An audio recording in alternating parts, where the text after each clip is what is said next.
উতবাহ ইবন গায়ওয়ান রাদিয়াল্লাহু আনহু তার খুতবার মধ্যে জাহান্নামের ব্যাপারে আলোচনা করছিলেন। তিনি বলেন, জাহান্নামের একটি পাথর জাহান্নামের কিনারা থেকে নিক্ষেপ করা হবে, তা নিচ পর্যন্ত পৌঁছতে ৭০ বছর লাগবে। এতদসত্ত্বেও জাহান্নাম পাপীদের দ্বারা ভর্তি হয়ে যাবে। তোমরা কি আশ্চর্যান্বিত হয়েছ?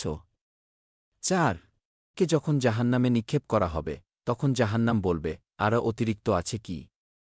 জাহান্নামে আরও নিক্ষেপ করা হবে, তখন বল আল মুহসিনিন حدثنا عبيد الله بن سعد بن إبراهيم حدثنا يعقوب حدثنا أبي عن صالح بن كيسان عن الأعرج عن أبي هريرة عن النبي صلى الله عليه وسلم قال: اختصمت الجنة والنار إلى ربهما فقالت الجنة يا رب ما لها لا يدخلها إلا وضعفاء الناس وسقطهم، وقالت النار يعني أثرت بالمتكبرين، فقال الله تعالى للجنة انت رحمتي।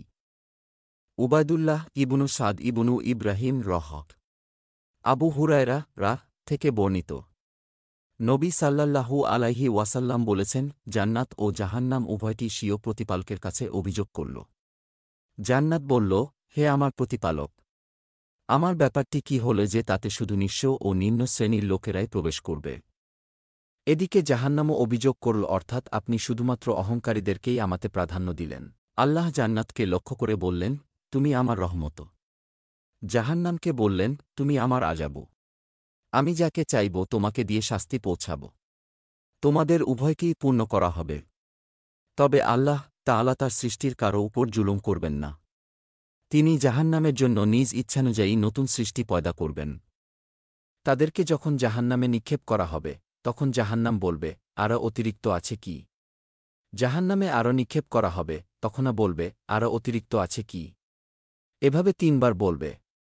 পরিশেষে আল্লাহ তাআলা তার কদম জাহান্নামে প্রবেশ করি। প্রতিনিয়ত হাদিসের ভিডিও পেতে চ্যানেলটি সাবস্ক্রাইব করে দিয়েন।